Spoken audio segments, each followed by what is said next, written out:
My name is Julie Dant, and I'm a photographer from Southern Indiana. I'd like to introduce you to a black and white photo project of mine that I hope will interest you.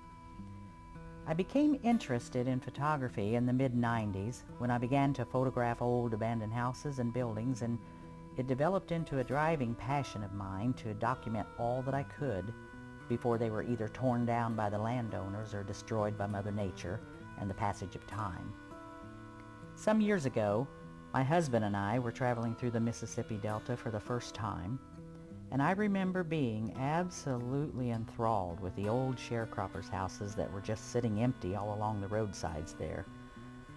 I naturally took as many photographs of them as I could, along with abandoned churches, deserted businesses, and several small-town main streets that had become virtual ghost towns.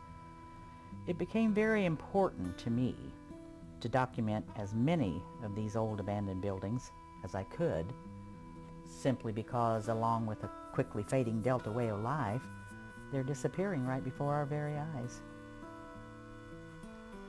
The black and white photographs I took that summer represent to me an essential portion of the Mississippi Delta's history, especially around the city of Clarksdale, which is situated at the crossroads of Highways 49 and 61.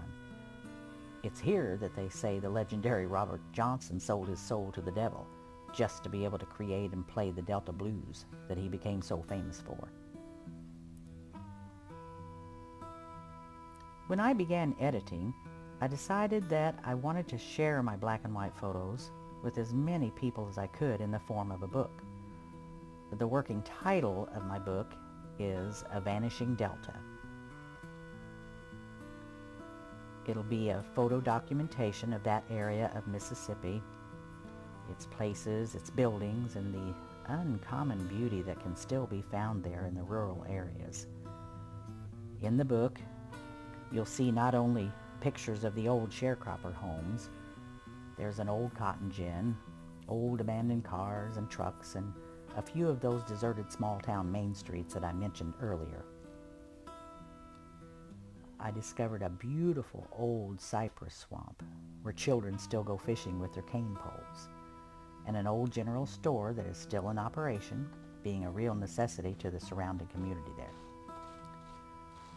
One of the real gems for me was the Shack 'em Up Inn located on the old Hobson plantation near Clarksdale.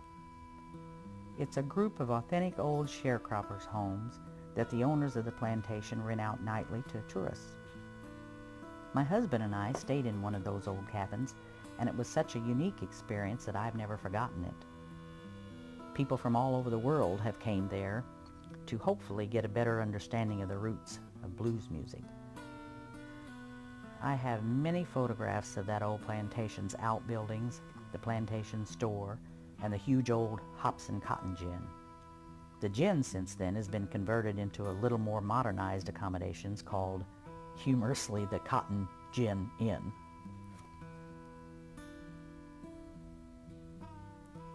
My project wouldn't be complete if I didn't include my photographs of actor Morgan Freeman's blues club Ground Zero, where we enjoyed listening and dancing to some great blues music. People might wonder why the owners don't paint over all that graffiti, but they make it a point to leave it as it is, just to keep it looking like the old authentic juke joints. Blues fans want to come to listen to their beloved music surrounded by a truly authentic bluesy atmosphere. It's part of an ongoing effort to try to preserve the Delta's musical culture.